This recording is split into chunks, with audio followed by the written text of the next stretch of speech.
The irony of being called too old in a glass-walled conference room named after Alan Turing, who revolutionized computing at 41, wasn't lost on me. I sat across from Marcus Chen, the 28-year-old CEO of Nexus Digital, watching him deliver the speech he'd probably practiced in front of his Tesla's rearview mirror.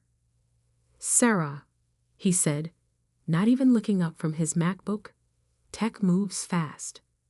We need people who can keep up. I'm Diana Walker, 45, with 20 years of software development experience and 11 patents to my name."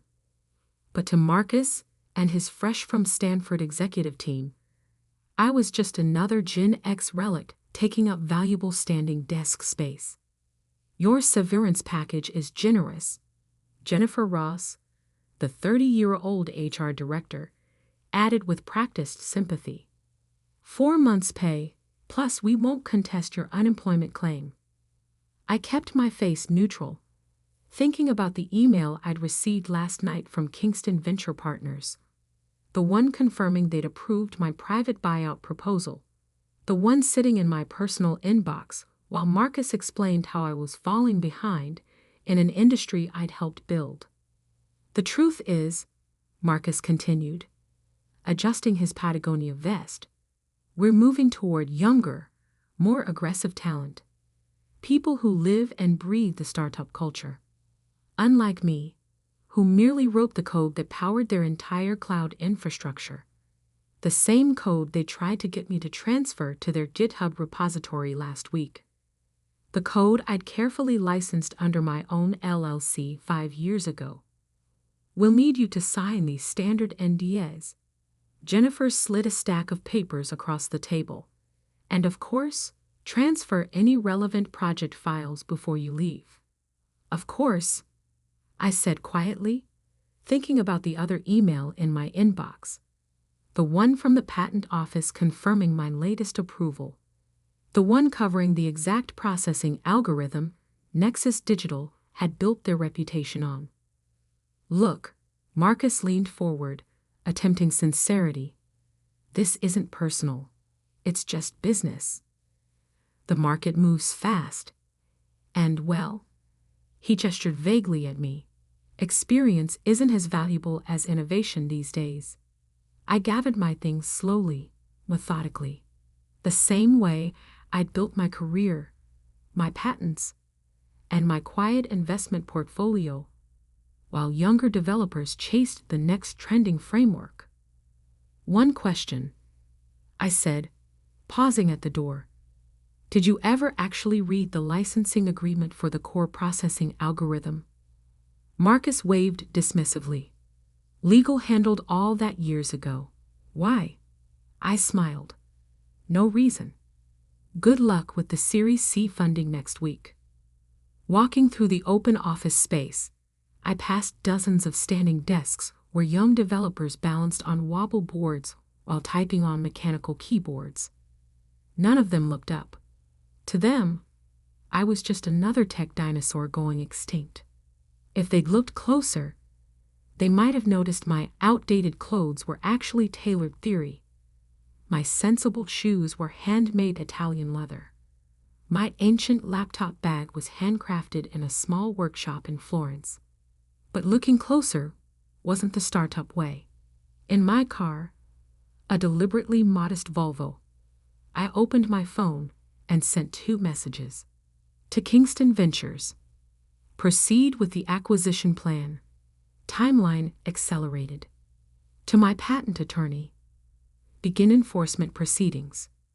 All previously discussed patents.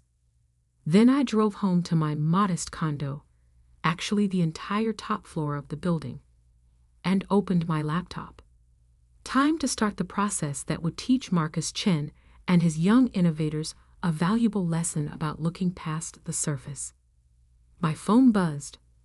A message from Eleanor Chen, Marcus's mother, and my former colleague from our IBM days. "It's done," she asked. "Just like you warned me," I replied. "Didn't even read the licensing agreement." "Arrogant boy," she texted back. Time to teach him what real innovation looks like. I smiled, opening my files. 20 years of careful planning, strategic patents, and quiet investments were about to pay off. Sometimes the best revenge isn't proving people wrong.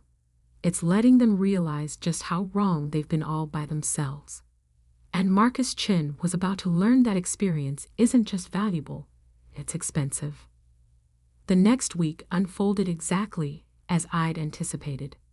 Young entrepreneurs, for all their talk about disruption, are remarkably predictable when their foundations start to crack. Monday morning, 9:17 a.m. The first panicked email arrived from Nexus Digital's legal team. Urgent review needed. Patent infringement claim received. I sipped my coffee in my home office, watching the chaos unfold through the various monitoring systems I still had access to. They hadn't bothered to change the admin passwords, another oversight of moving fast and breaking things. By 10 a.m., Marcus had called an emergency board meeting. I knew because I'd placed a significant investment in one of their main venture capital firms 3 years ago. Silent partner privileges included all board communications. My phone buzzed. Eleanor Chen again. Marcus just called me in a panic. Something about patent violations and processing algorithms. Right on schedule, I replied. Board meeting should be interesting. At precisely 11 a.m., I opened my laptop for the virtual board meeting. My small ownership stake through the VC firm granted me observer status. Most of the young executive team didn't even know I was on the call. Marcus appeared on screen, his usual confidence notably absent. We've encountered a slight technical hurdle with our core processing system. Slight? One of the board members interrupted. The entire platform is built on potentially infringing technology. Our Series C investors are already asking questions. I watched Marcus squirm, thinking about all the times he dismissed my suggestions about proper IP protection. Our legal team is reviewing options, he stammered. We believe we can work around the patent. The patent that covers our entire processing architecture. Another board member cut in. The one that apparently belongs to a holding company controlled by the employee you just fired? I smiled, remembering Marcus's words about experience not being as valuable as innovation. Jennifer from HR spoke up, her voice tight. We had no way of knowing. It's in the licensing agreement, I said quietly, making my presence known for the first time. The screen erupted in chaos as faces turned to locate my video tile. Ms. Walker, the board chair addressed me directly. Perhaps we could discuss this privately. Of course, I replied. Though you might want to review the other 7 patents my holding company controls. The ones covering your cloud infrastructure, data processing, and that clever AI implementation Marcus has been promoting to investors. The silence was deafening. This is blackmail, Marcus finally burst out. No, I corrected calmly. This is business. Isn't that what you said last week? Nothing personal. Just then, another email popped up on everyone's screen. Kingston Ventures announcing their acquisition of a controlling interest in Nexus Digital through a combination of direct purchase and proxy voting agreements. As of 11:15 a.m., I continued, Kingston Ventures holds 51% of Nexus Digital's voting shares. And as of 11:16 a.m., I'd like to call for an immediate board vote on new executive leadership. Marcus's face went from red to white. You can't. Check your shareholders' agreement, I suggested. The one you signed without reading last year when you were too busy innovating to bother with details.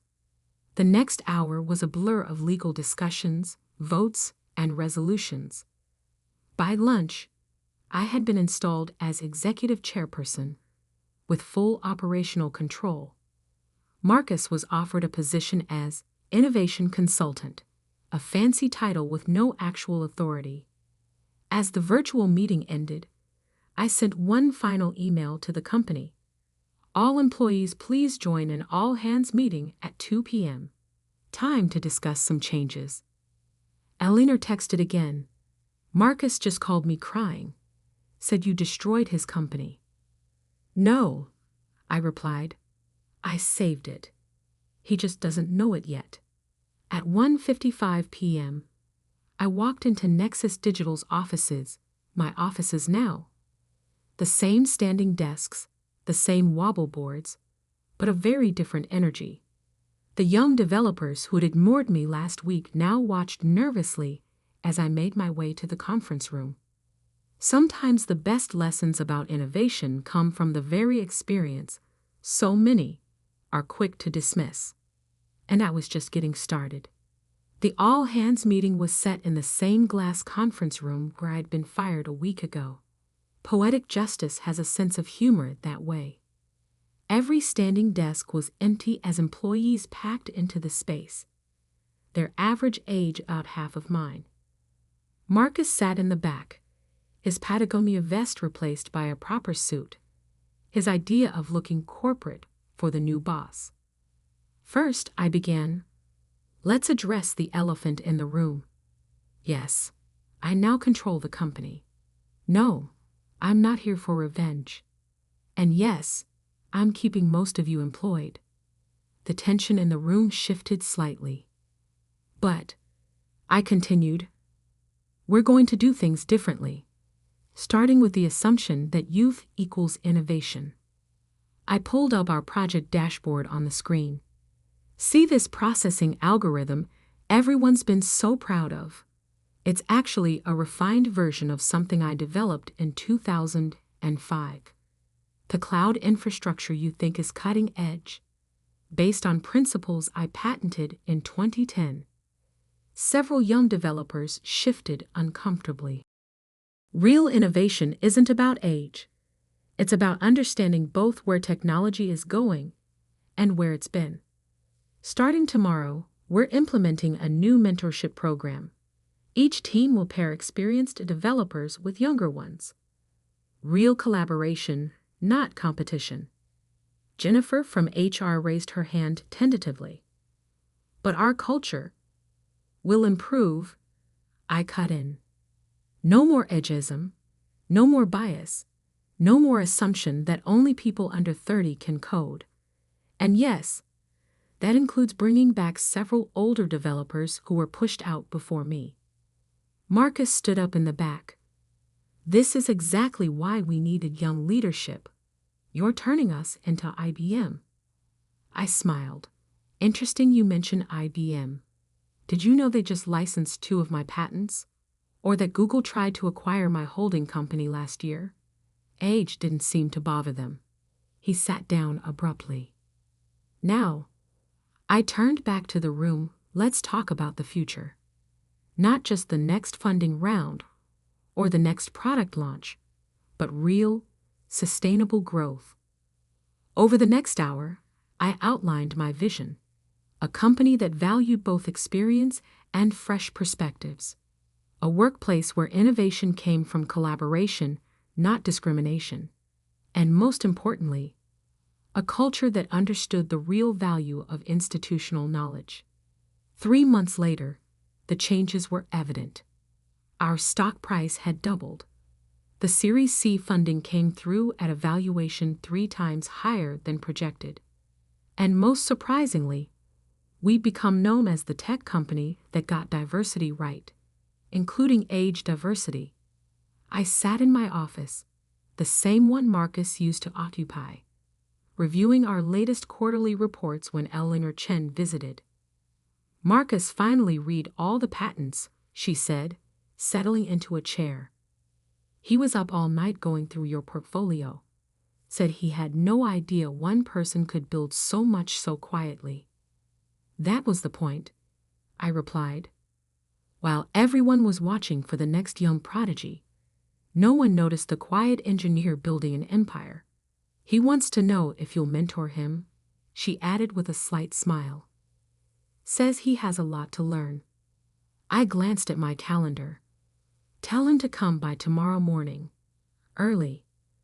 We're launching a new AI initiative, and he should understand how it builds on work I did a decade ago. Eleanor nodded approvingly. Teaching the next generation?